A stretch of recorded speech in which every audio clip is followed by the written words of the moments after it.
All right, this is the Something Ventured podcast. This is the 7th episode. I'm Kent Lindstrom, your host. My guest is Michael White, the attorney.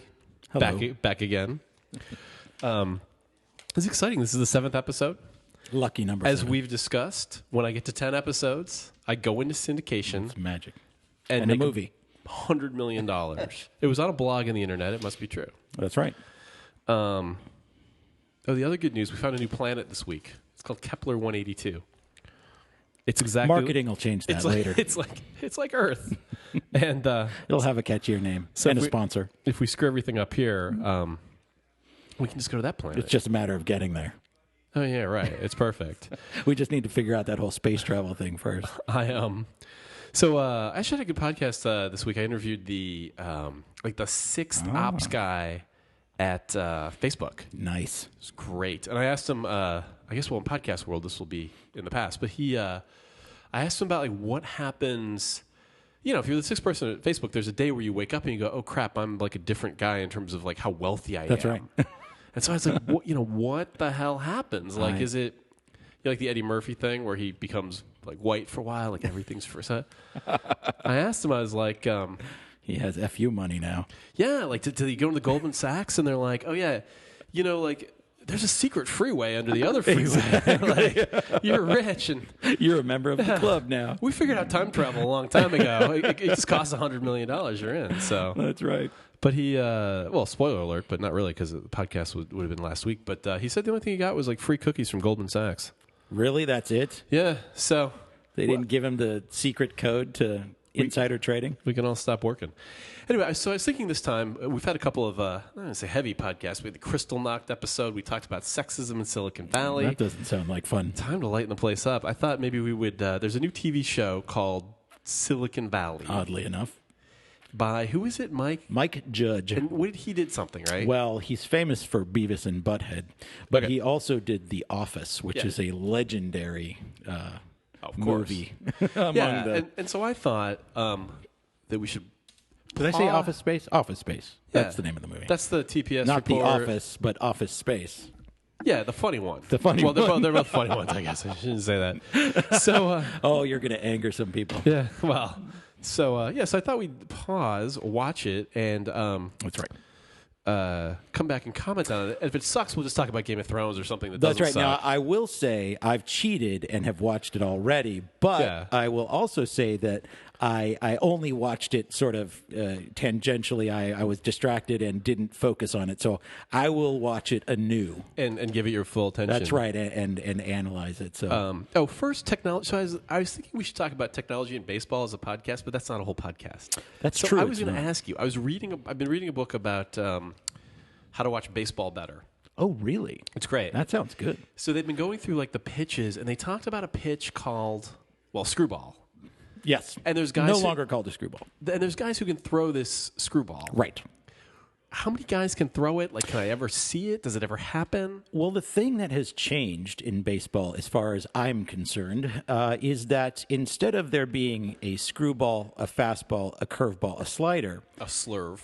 well, exactly. Yeah. So, in terms of speed and break, if this were 1974, we wouldn't have a podcast, but Yep. still, we would be talking about fastballs that are straight, On our ham radios. curveballs that curve. If you're a right-hander, they Yep. curve to the left. If you're a left-hander, they curve to the right. And screwballs, Right. which, if you're a right-hander, they curve to the right. In other words, it's just a ball that breaks the opposite way of your curveball. Because you throw it that way, and you can imagine that if you're throwing a curveball, you're pronating your hand so that your hand's behind the ball at the top, Right. and then as you throw it, it comes to the side of the ball, so it spins out of your hand. Right. It's the opposite motion. Okay. Great radio, by the way, telling people Yeah. how a curveball is thrown. Oh, well, it gets better. So But the idea is that the slider is somewhere between a fastball and a curveball, meaning you throw it with more of a fastball motion, put less spin on it. Yeah. So it goes faster and breaks less. Right. And a slurve Yeah. was a word for a guy whose curve was thrown too hard or whose slider was thrown too soft. All right. Well, now we have even more degrees. So when you hear about an announcer or a coach talking about a pitcher, you'll say he's got a fastball, he's got a cutter, he's got a sinker, he's got a curve and a slider. Yeah. And these are all on the same continuum, where if you added the screwball, it would be at, let's say, the right end of the continuum. I'm a right-hander. A screwball, if I throw it, will break to the right. If I throw a sinker, it does the same thing. Right. So it's a sinker is like between a fastball and a screwball. Yeah. And the same thing now, we've added a degree between fastball and slider. Right. So if I'm a right-hander and it breaks to the left, it's I throw a fastball, or if I put a little bit of spin on it and it breaks a little more, it's a cutter. Right. And if I put a lot more spin on it and it breaks a little more, it's a slider. And if I really twist my hand when I'm throwing it and it breaks a lot and is a lot slower, it's a curveball. Yeah. So these are all a continuum. Yeah. And they, the fastballs, the theoretical straight fastball, and I guess nobody's fastball is straight, is in the middle. And these break different directions. And so it's funny that we now have pitches called cutters and sinkers. Right. But in 1970, it was screwballs and sliders and curveballs. Yeah. See, and people wonder what inside baseball means, the phrases. So sorry. So these guys go on. No, they go on. Oh, it gets better. So then they finish with this thing called a gyro ball. Have you heard of this? I've heard of it, but I never sufficiently understood what it was. So they explained something. I didn't really understand what it was, but then they're like, this may not exist. Yeah. I don't even know what it is. Now you're just pulling my leg. Yeah. But so the issue of technology in baseball, something has happened this year. They're now doing instant replays. Yes. It's a guy in New York. It's a guy in New York watches all the games. Something happens. It's I think 7 guys in New York. Actually, so here's the thing: there were 8 new positions created for umpires because they took 8 existing umpires and have them manning the booth. They're not always there, so I think there's probably 2, 3, 4 umpires there, depending on how many games are being played, and then some technicians there helping them. So, but they are literally all in one room, however many umpires and technicians, all monitoring every game being played at that moment. Yeah, so it seems to me that this is an odd use of technology. It's not an odd use of technology. I get exactly what they're doing. But it's had a really weird impact on the game, where you get this very bizarre thing where the manager comes out and starts arguing with the ump, but there's nothing to argue about because he doesn't know. He doesn't know yet. That's right.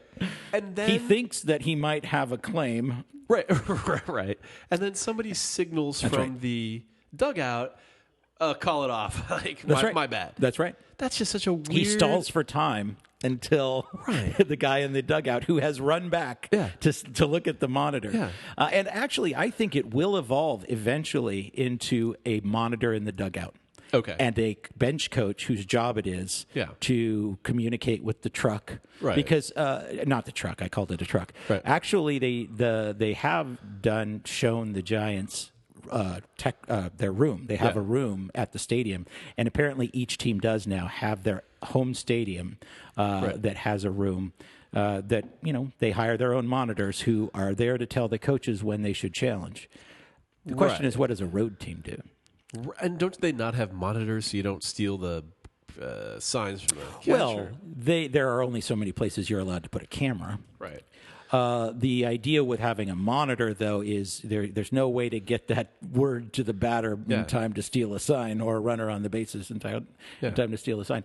But the idea is it's clunky now because all that they could figure out to do was tell the manager that he has a certain number of seconds after he goes out to the umpire to say, I am challenging. Right. And that's why the whole dance happens where he runs out and stalls for time while he's looking back. And by the way, they specifically wrote into the rules that the manager is allowed to face the dugout while he's arguing or talking to the umpire so he can get the signal. So they don't have to show him on the scoreboard or whatever. That's right. It just seems like this, I don't know, it just seems like an odd use of technology. I mean, it is.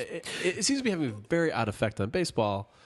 It was clunky when they rolled out replay in football because football's harder to do. Yeah. And because nothing against football referees, in general, they are, I don't want to use the word competent, but they're less, they see less, right? The game moves faster around them. They are slower than the athletes around them. They see less. Yeah. So that in football, it was a technological challenge just to get replay in there. Yeah. In baseball, it's much more of a political problem. Yeah. You have umpires who have this, the baseball rule book is volumes long, and its unwritten rule book is 10 times that, right? Sure. And a lot of the unwritten rules in baseball surround how umpires behave, how players behave with umpires, how coaches behave with umpires, and what deference you must give to the umpire, even if he's wrong, right? And some umpires have a quick trigger, some umpires have a longer fuse, and the hardest part of implementing any replay at all on any level was the umpires themselves, that you couldn't offend them, and that's why instead of having a guy who is been watching and analyzing TV replays his whole life in an office in New York, you have to put an umpire there, an experienced major league umpire, because the umpires wouldn't respect the call. If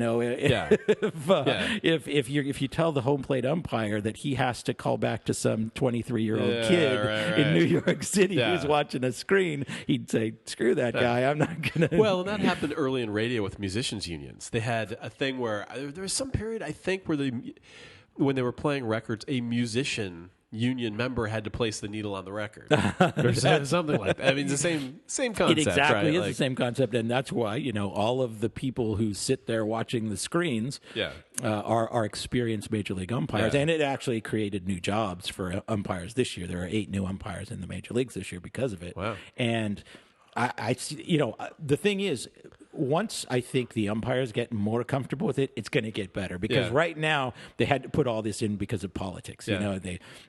They had to only allow certain things. You still can't argue balls and strikes. There are some plays on the diamond that, you can't really question. Right. There's been a real hotly contested one this year around a particular rule, which is one of the things that they've put more emphasis on is the play around second base, the neighborhood play on a double play. And that is something that they have to walk a pretty fine line, because the rule, if there was a rule, was always it's up to the umpire to say, he was generally there and could have touched the base, but we don't want people getting hurt. Exactly. But now they've had to scrutinize that because somebody's going to challenge that play, right? Wow. And they've had to see. This is technology. It is, and it's the thing is, it's going to as I said, in football, it's hard enough to implement a technology into a game that moves that fast and is that complex. But when you have to throw politics on top of it and not offend some people with how you do it, it's clunky. And as we see so far this year, watching these games, it's clunky. They're not doing it quickly. I think the Giants had one the other day where it was 4.5 minutes between the challenge and the result. And there's just no excuse. And when you set up a system that has overturn, confirm, or not enough evidence to overturn, which means the play stands. Right. Those are your only 3 options. You don't have to write a book about it. You pick one of the 3 and then you send back word. It can't possibly take that long. So Yeah. Well, I didn't think that was worthy of a whole podcast, but I thought it was worth mentioning. So, all right. So, should we watch this Silicon Valley show? Okay. Come back and go. My initial thoughts on the Silicon Valley show. So, as I was telling you earlier, spoil it? I'm not going to spoil anything, but I do think this is a worthy topic because, first of all, I'm a fan of Mike Judge. I like the stuff he does. It has enough good and bad in it, when it comes to accuracy or farcical, or silly. Is it accurate or is it over the top? It's got enough of both that they really hit the nail on the head sometimes, and sometimes that would never happen. Yeah. Well, I've heard a few. From people around the office, the tech office I work in, I've heard a few comments that, it turns out it's not actually true to life. Oh, yeah, big surprise. Big shock. It's TV. So. Oh, well, as an attorney, that's why I don't watch movies or television shows or read books about attorneys. It's infuriating. Involving fake law. Yeah, exactly. So. There's nothing worse than the courtroom speech that would never happen in real life. But so I can imagine a lot of people in Silicon Valley might be worked up. Yeah. But if you're not one of them and you're just a person who's, a denizen of Silicon Valley, I think you'll find some actually pretty accurate stuff in it. So that's all I'll say. All right, let's go watch it. Okay. All right, we're back. Having just wasted a perfectly good half hour of our lives. Was that a half an hour? Is that what it's what it is, right? I think so. Watching the it's called Silicon Valley, right? It's called Silicon Valley, which I think is one of the weaker points of the show. Yeah. It doesn't say anything. Yeah. There's one. Then again, his other things are called Office Space or Beavis and Butthead, so he's not really big on titling things in an entertaining way. I guess it's true. Yeah, I don't know if this is going to be a regular part of my life watching this show. First of all, it starts out with the I use the what's that thing? MALV, like the HBO, when they tell you what. Yes.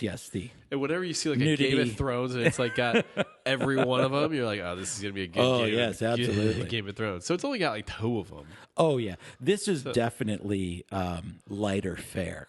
It's not edgy at all. Yeah. So but nor is Mike Judge, by the way. I mean, Mike Judge, his tone is silly and light, Yeah, so I sort of felt like I didn't feel it. First of all, the weird, it felt like nobody there has ever touched a computer or kind of even gets the joke at all. In the way, when you watch Office Space, you feel like they get it. Like that guy in Office Space, you're like, that guy, like that's a guy. Yeah. This just feels like actors in Hollywood going, I don't know. I think what they tried to do, well, first of all, one thing I think that they were very concerned about is them taking a risk with technology that then very quickly looks dated or silly. Fair enough, yeah. And so you don't have a lot of people sitting in front of computer screens typing and, designing an interface or something. Right. And very little of programmers who claim to be programmers but programming anything. Yeah. So I think that they're a little gun shy about, they throw around terminology, but they you're right, they don't seem to really know what they're doing. Yeah. And they're, of course, not like any programmers, Yeah. Well, they're still, even though they make them look bad, they're still, the best-looking people you've ever seen, right? Sure. Well, actually, the thing I like about the show is the casting. And not that I think any of them in particular are great actors or are going to leave a lasting impression, but what I like about them is, in this first episode, they tangentially refer to this sort of Asperger's quality that a lot of people who happen to be programmers, they just sort of have that personality, that sort of socially awkward, and I like the way they cast it because they did pick a couple of actors who are really good at conveying that sort of Asperger's thing where they're, not. They can't comprehend another individual in front of them. And so actually that's one of the things that attracted me to the show because, a lot of the other things about the show are silly. The names, you got to make up new names of companies. Yeah, they all sound vaguely like racial, epithet. Yeah, right. Hoolie. What's a hoolie? That doesn't sound right. No, that clearly is the weak link, there's just something about every character that you're like, I get what they were thinking. Yeah. But no, that's not that. No, that's not how that guy works. That's not. Oh, absolutely. And the other thing that we watch this show. Obviously, we see these main characters who are supposed to be these big movers in Silicon Valley. But so we're trying to see who's the analogy. Yeah. Who is that supposed to be portraying? Yeah. And so they haven't really hit that on the head. Well, and if they do for a national show, if you're in Silicon Valley. By the way, that's another thing that drove me nuts. They kept saying Silicon Valley. Silicon Valley, like Comic-Con Valley. But most people here, if you ever say Silicon Valley, you say Silicon Valley. You don't go, oh, sure. I mean, hey, they got the silicone versus silicon Well, that's part. the thing. I mean, it's hard enough to get people to get it that right in that way. Although I was at work. I work with a bunch of engineers, and I was like, silicone. Is or is not that the same stuff? No, it's different stuff. No, it's completely different, yeah. But isn't it that they're like, well, one of them's a liquid? I'm like, well, everything's a liquid at some temperature. Silicon is an element. Yeah. Silicone is a compound. Make it. Yeah. That's right. So, but you don't say Silicon Valley. That's right. You say Silicon Valley. Yeah. And you don't say Comic-Con. You say Comic-Con.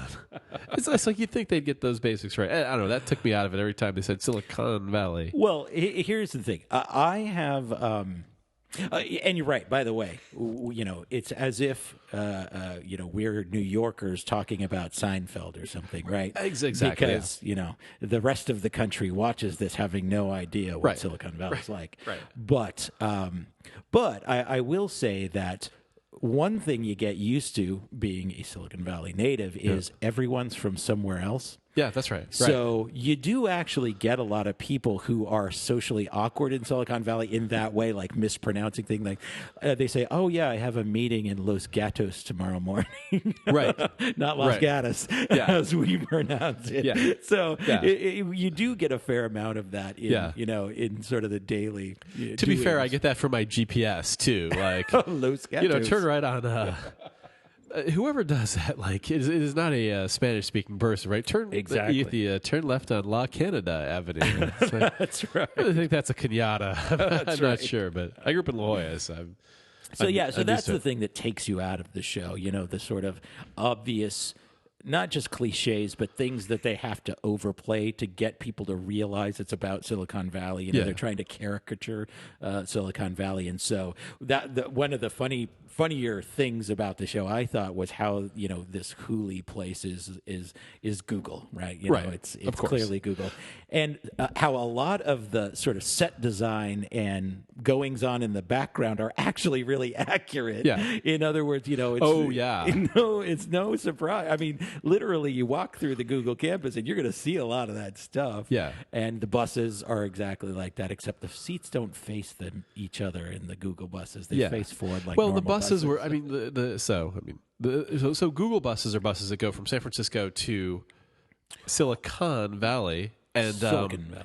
Yeah, and they had the buses that they show are kind of like driving through the streets of Palo Alto, which makes no sense. I will disagree with you on that one.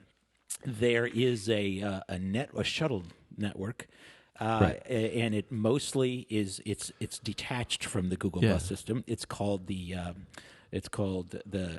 Caltrain shuttle. So they shuttle people from downtown Mountain View over to Google, that area. Right. And those buses look exactly like that.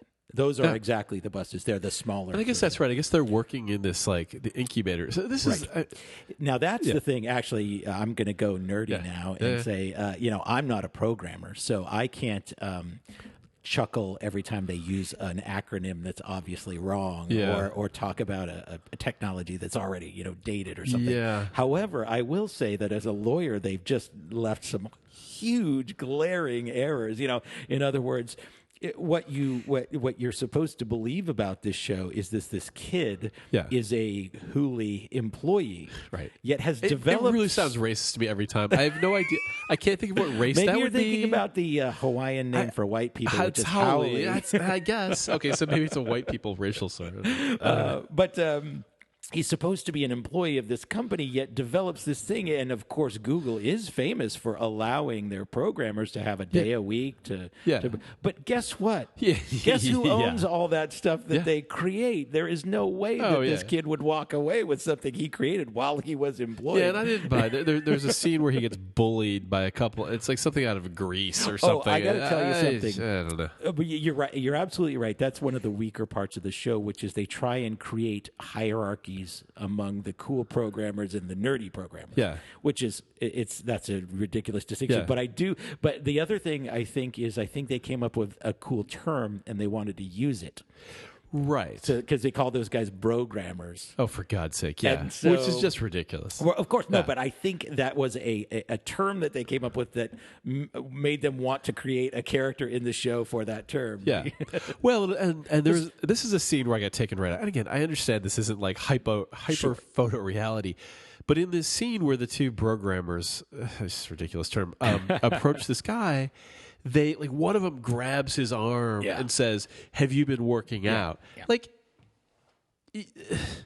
that's hazing straight out of an 80s sitcom. Like, that might happen in other industries, but generally, people are not touching other people at work. No, literally, that was every cliche of hazing and bullying. Right, but the physical touch, you're like, what is this? Is like cat on a hot tin roof or something?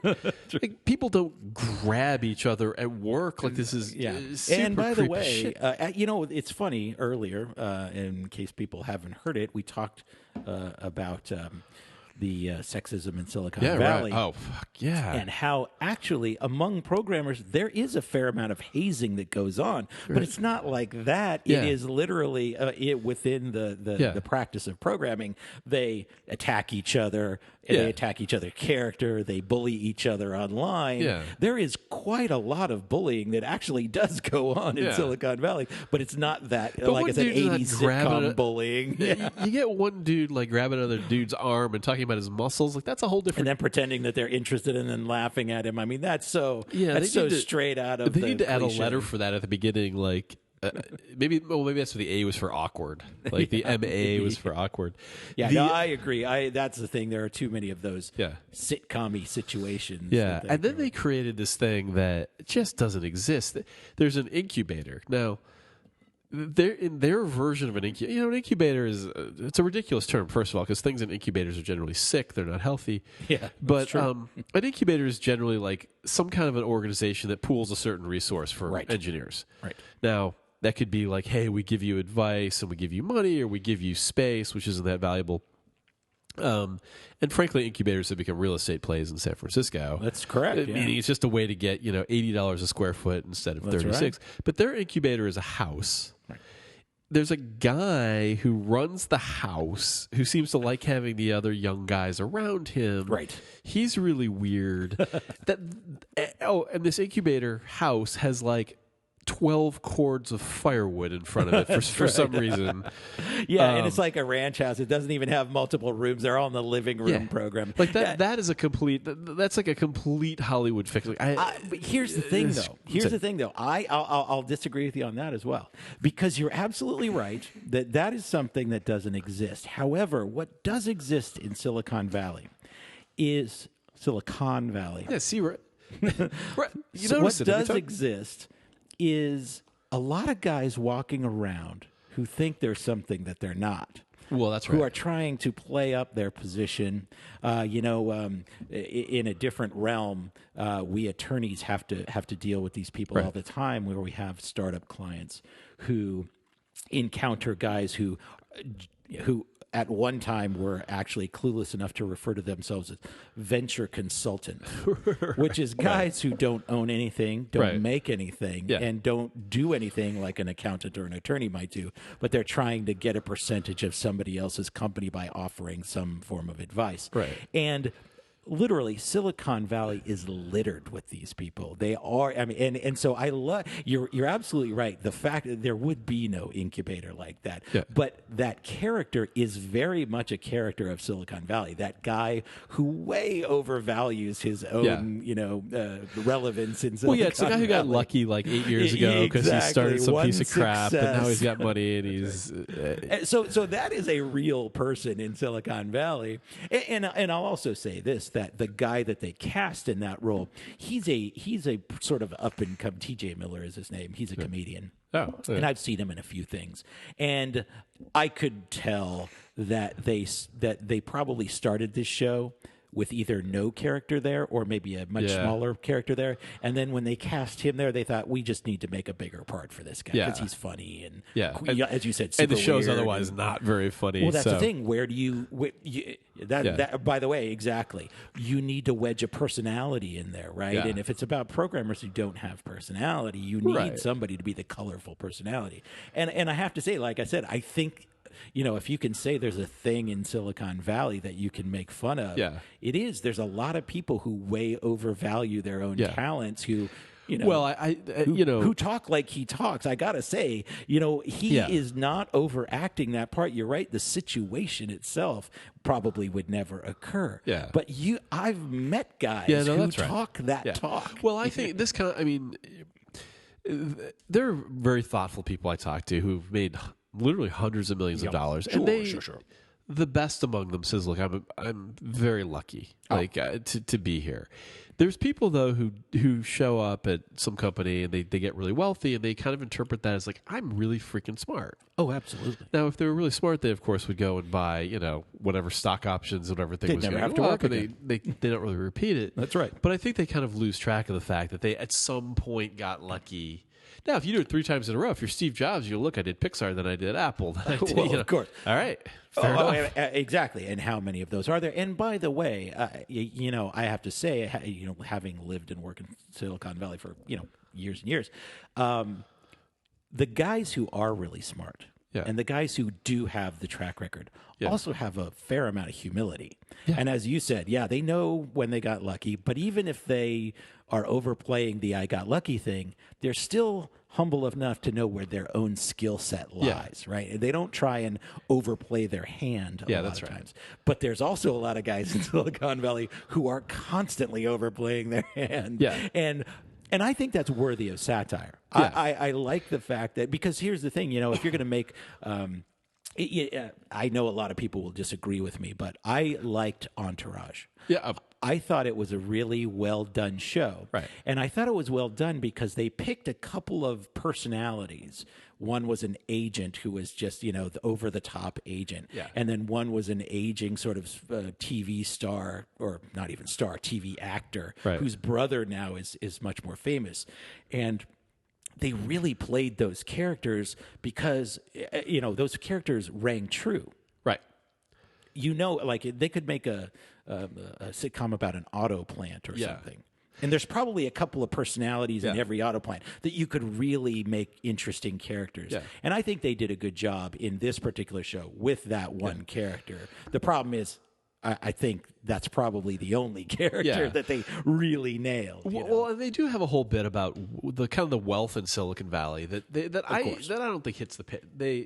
So it starts out with Kid Rock. I guess he was available. Playing at a house party, and they're like, "This is the house you get if you get really rich," and the house looks basically like something in the Hollywood Hills, right. And they're kind of playing with this idea of like, oh, people get rich and they go nuts on these crazy houses. Actually, people keep it on the pretty good down low in Silicon Valley. As we were talking about earlier in the podcast, and when Nick Heyman, who's the guy who did was at Facebook very early, right? He has 3 kids, and the money is, he's not flying on private jets to like. Someone probably is, I'm sure, but but no, you're right. That is true. It's actually kind of funny where when I heard that they were doing this show, I was actually very interested in how they would shoot it, because that's exactly it. This isn't Hollywood. It's not New York. They can't show familiar excesses in architecture or in places that people know about, because we live in the suburbs in Silicon Valley, and it's not visually interesting and it's not memorable, and you don't need to film. By the way, I heard that they filmed this in Palo Alto. Yeah. You don't need to film it in Palo Alto. No, Palo Alto pretty much looks like Pasadena. Exactly. It's a you guys could have just, which is right by Burbank, by the way. You guys could have just gone up the road. That would have been fine. Absolutely. And that's the thing. And you're absolutely right. I think what they felt they had to do to tell the country about the importance of Silicon Valley was to show some excesses, but that's absolutely true. There aren't, what I loved, another one, like the character of the incubator operator guy, was the launch party. Yeah, right. How clueless they were about the launch party. Yeah, right. And even though, they didn't need the Kid Rock thing there, but they did a good job of showing the hubris of people who throw those parties thinking we've made it, or this is going to last forever. Yeah. Just the whole. Yeah. That. Although that's not a. So in 1999, that was a huge thing. People had launch parties. Right. My favorite was I went to one WebEx. Back in the day, WebEx that was big stuff, right? WebEx's billboard meetings used to be a real drag, and they had a big billboard with RuPaul wearing a wearing a boa.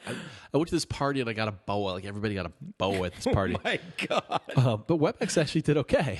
Oh, by the way, no, the trinkets that you got at the launch parties were always really good. Yeah. Now, I think the thing now is you don't launch anything. There's no here's Webvan. But literally, that's the joke, right? That someone feels that they've attained something that is worthy of throwing a party like that.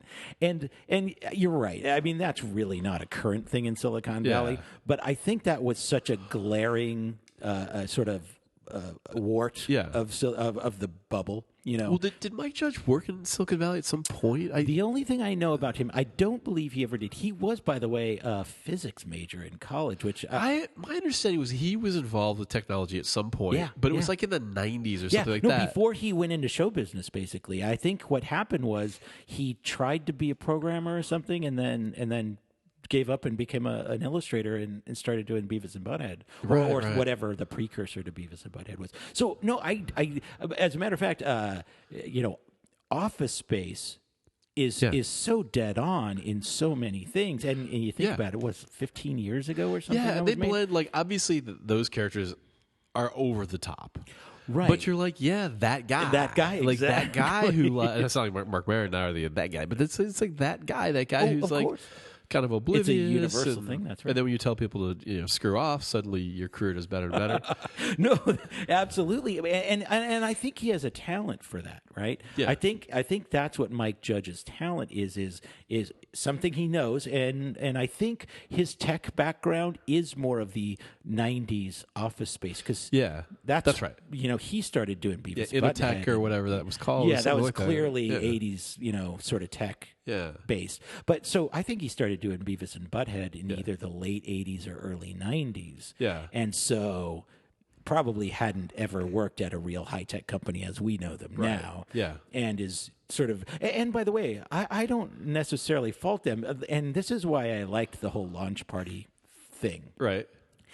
I think it's okay to skewer some things that are not current, but sort of are in the history of Silicon Valley. That's fair. So there are some things that happened in the bubble, which was not too long ago, 15, 14 years ago, Right. That I think are worthy of making fun of still. Yeah. The launch party, I thought, was one of them. And so when they did that in the first episode, I thought, okay, I'll buy that. Because Yeah. I thought the hubris of the bubble, Right. and especially as exemplified by the launch party, was a worthy thing to make fun of. And so I didn't fault them for that, because you're absolutely right. That does not happen these days, really, that we see, Yeah, my sense is Silicon Valley. I mean, I think what they want there to be people are getting so wealthy. WhatsApp and Mark Zuckerberg.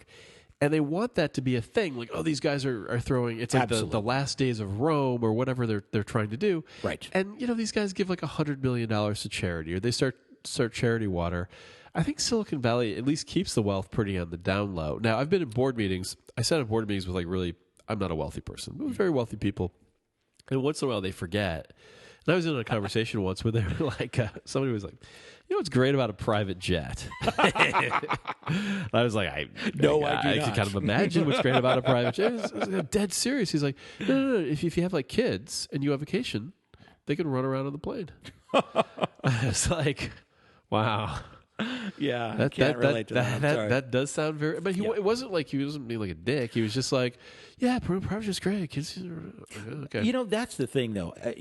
That I think is the place where we, as citizens of Silicon Valley, have to cut them some slack, because the people who live in the Midwest, they know that Facebook is huge. Yeah, they use it. They know that Mark Zuckerberg's a billionaire, right? And they think that money has to go somewhere. Yeah. So they need to assign something like that to Silicon Valley, like that we do live in excess. Yeah, so Mark Zuckerberg lives in a kind of a nice 3-bedroom house in Palo Alto. Right. He bought you'd call it a mansion in San Francisco, but it's just a nice house in San Francisco. It's not a hill. He didn't buy a spaceship or any planet or anything like that. Even Steve Jobs, when he did right. the unthinkable, which is buy 2 houses next to each other in Palo Alto, two ranch houses, and have the temerity to want to build one bigger one on that piece of property. And I don't know the whole story, but apparently it took a lot of years to get it past the city council. Well, and then there's a few guys, but like the biggest $100 million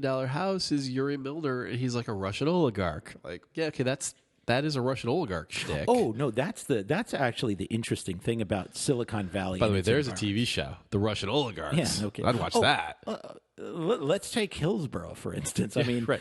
What people don't realize about the Bay Area is that there is a lot of old money here. Oh, yeah. There's definitely a ton of new money. Yeah. But there's a ton of old money yeah. here as well. And Well, there was a gold rush. there was a gold And rush. there were people like the Levi family who sold them some things. That's right. And this was a banking center. Charles Schwab, for a long Wells time. Fargo. Exactly. Bank of America, Bank which of is America, Italian. yeah. The Italians have now moved to Charlotte. That's right. Yeah. Now they're in Charlotte. When it was Nations Bank, I think they merged with Nations Bank. Yeah, and moved right. to Charlotte. But no, that's the thing that we've been through. Pre-Silicon Valley had been through a lot of booms that created a lot of wealth, and so we have some ostentatious homes here. Yeah. And but they're not usually owned by the Silicon Valley, the stars. Yeah. I guess a few of them probably have bought mansions in Hillsborough or Black Hawk or something. But Well, and it's always been a place. There's the literary portion of our podcast, but Ben Stein sure is a writer in addition to the guy who was in the Ferris Bueller movie, and he writes about the game show. Yeah, exactly. It's a great game show. It was. That the people in Silicon Valley are the people in Silicon Valley, the people in Hollywood are the descendants of the people who didn't want to stay in England but went to New York, but didn't want to stay in New York but went to the Midwest. But it's the people who just went and kept going all the way to the West. That's right. Hit the Pacific Ocean, and then the idea is they went up into their minds, which was Hollywood in in the South and Silicon Valley in the North. I don't know, Ben Stein, but it sounded very clever when he wrote it. No, it's true. But we have been that place for a long time. There's wealthy people here, but there aren't very many interesting excesses. No, our excesses are excesses of lifestyle and excesses of creation, right? Yeah, right. And it's funny to piggyback on the Ben Stein thing and to bring it back to television. Also, is there's although as a man who has a lot of deep-seated emotional issues and has given up on Mad Men because it hurts too much to watch. For God's sake, I do not want to see Don Draper be a loser, but that's another podcast. Exactly. No, exactly. But, maybe but that's what they're doing with that show, is to show that how in the 50s, the West became this place of movement. Exactly. That sort of, it's not the wagon trains across the prairie that created the West. It was the expansion in the 50s when the Dodgers and the Giants moved to L.A. and there was the San TV Francisco. in L.A., the print in New York. That's exactly right. And how yeah. Don Draper now, on Mad Men is being Right. semi-forced, semi-attracted to L.A. Yeah. And how that I buy that whole thing about how there are the East Coast denizens who like the power of the East Coast, but that a lot of the creativity in America comes from the people who did move out west seeking something else, whether it was L.A. or San Francisco. It just happens that it was entertainment L.A. and computers in San Francisco. That's all.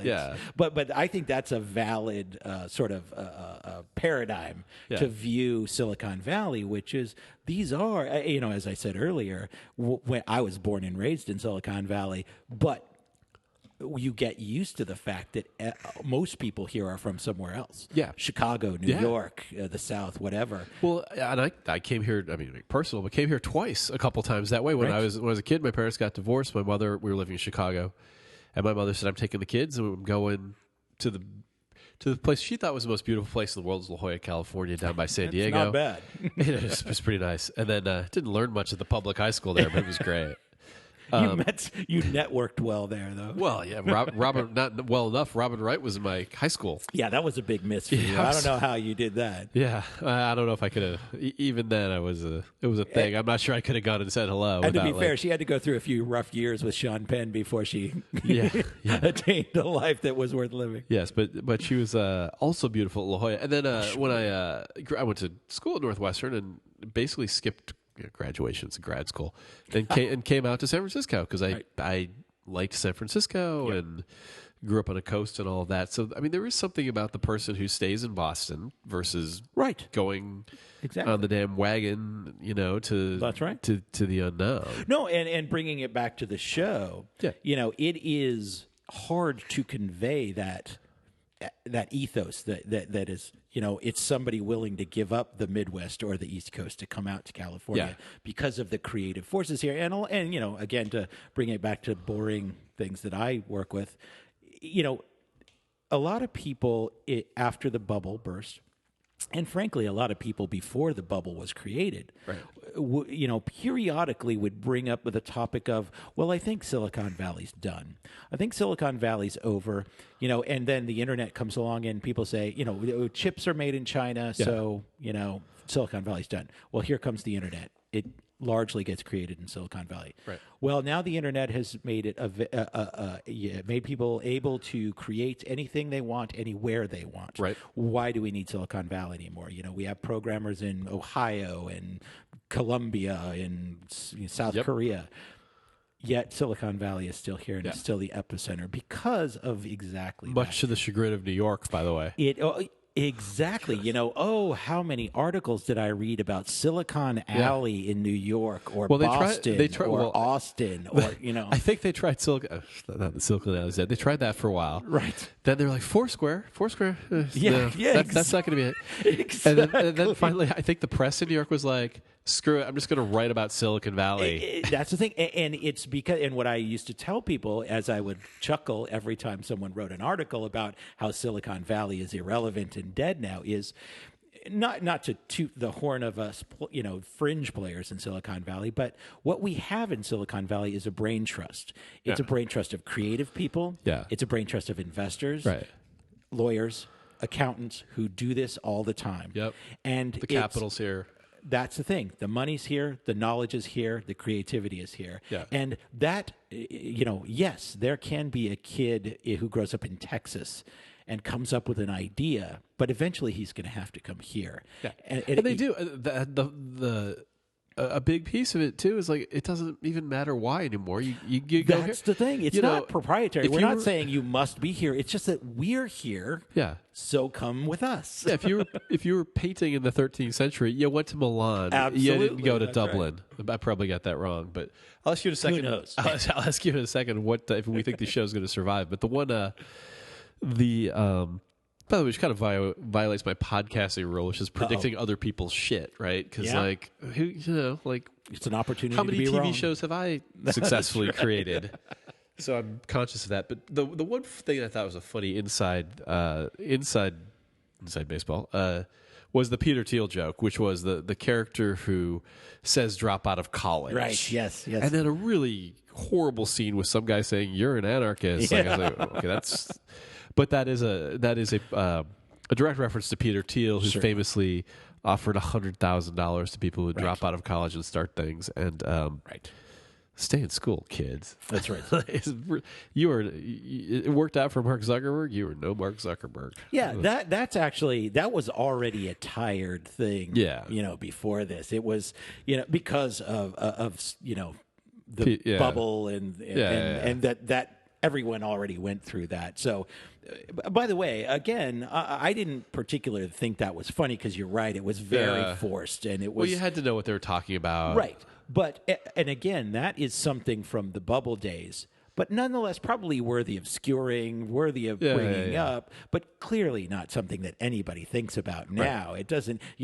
Frankly, I think we're in a place in Silicon Valley now that it doesn't matter who you are. It doesn't matter where you came from. Right. It doesn't matter if you dropped out or finished. By the way, horror of horrors, there are some, 40-year-old startup, guys who are creating companies now. The average age of an entrepreneur is actually 43. Exactly. I mean, that's the thing that all of the, for instance, what they're depicting on the show of the typical, young, just out of college, kid.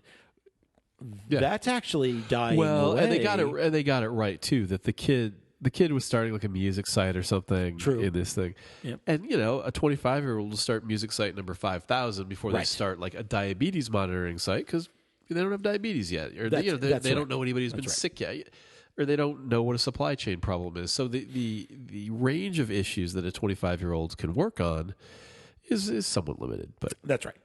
But that's the thing is that this is a caricature of Silicon Valley as it was, right, and clearly isn't current. But again, our current life Yeah. hasn't gotten out to the public. Yeah.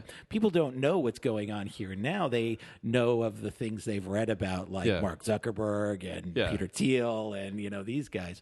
And so you can, in other words, I'm sure people in Manhattan cringe when they watch what's something like I guess not many shows are set in Manhattan. Well, the these Wall days. Street stuff is all Manhattan. True. That's anything about the Wall Street. Oh, that's right. There's the show on USA Suits, right? Suits. So that's in Manhattan. I'm sure people who live in Manhattan see 2 or 3 scenes on one of those shows and they cringe. They go, "Oh, that never happened." Well, of course it doesn't. Yeah. But it's a caricature of trying to play on a picture that we all have in our mind. Yeah. And so I'm going to grant these guys that, which is they are definitely making fun of a version of Silicon Valley that doesn't exist anymore, never existed, or is only there for convenience of telling their story. Right. But that's okay, because that's for people who don't live here. Yeah. What I was more interested in is how do they nail some of the things that actually do exist here? And I will give them credit. They nailed a couple things. We talked about the Google campus. Yeah. The multiple people on the bike. Yeah. Hey, spoiler alert, everybody, that happens. It does get very precious here. Exactly. A lot of that stuff goes on here. Yeah. And it's funny. Here's the thing that I hope they skewer someday. I was unlucky enough to have my office next to Google for a good 7 or 8 years. Yeah. And if I would go into the office on a Saturday and then leave, say, mid-afternoon, I would pass every single time a young couple or a small family who were clearly visiting from an Asian country, taking pictures of each other in front of the Google sign. Right. It was a tourist destination. Yeah, these are office parks and office buildings who might have weird statues out in front, but nonetheless they're regular business places who have tourists coming there to take photos in front of them as if they were standing in front of the Golden Gate Bridge or something. Right. So, that weird crap does happen in Silicon Valley.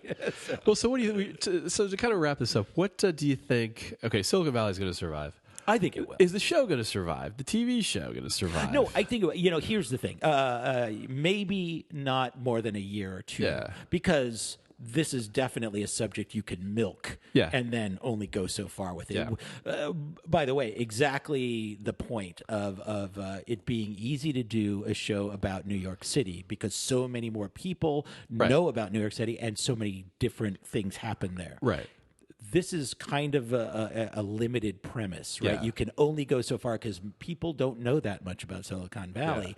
And there really isn't that much there to make fun of. So, for a couple of years, this can be a successful show. And like I said, I don't mind the inaccuracies because they hit some stuff on the head. Yeah, that's right. And then the rest of the stuff, you sort of roll your eyes at. It feels to me like it doesn't have the broader appeal of like Office Space or something like that. It doesn't feel. It feels like they're. Like I said, some of my optimism is assigned to Mike Judge because I do trust him. That's Let's face it. He's done a few things. Probably he's done a few things I've never heard of that didn't work. Yeah. But look at the things he has done. Beavis and Butthead ran for years on MTV. Made a movie out of it. That's right. King of the Hill ran for years on Fox. Office Space. Silly, of course, but one of the iconic movies. So he has done some things that really had legs. Yeah. And so I would trust him. I think, this first episode, of course, was a little clunky. And they had to, like I said, they were wedging in a lot of things just to set the scene. Right. But I kind of trust him to mine that stuff that he mined in Office Space, that there are going to be personalities that he can dig into. Yeah. Just look at Office Space. There's probably 10 characters in that movie that are just that's right, precious. Exactly. Characters. All right, so there it is. Our review, our first foray into media review. I would give it what scale are we rating? I don't know. That's the thing. I don't want to give it a number because I want a qualitative review. And what I'll say about it is I think it's worth keeping an eye on, not watching religiously. Yeah, keeping an eye on. Yeah, I'm not going to push Games of Thrones off my TV or anything for it. That's right. But keep an eye on it. So if 5 episodes in, it's still got problems, okay, go ahead and give up on it. But let's see it. Let's see how it goes. All right. So there it is. This has been the Something Ventured podcast. I'm Kent Lindstrom.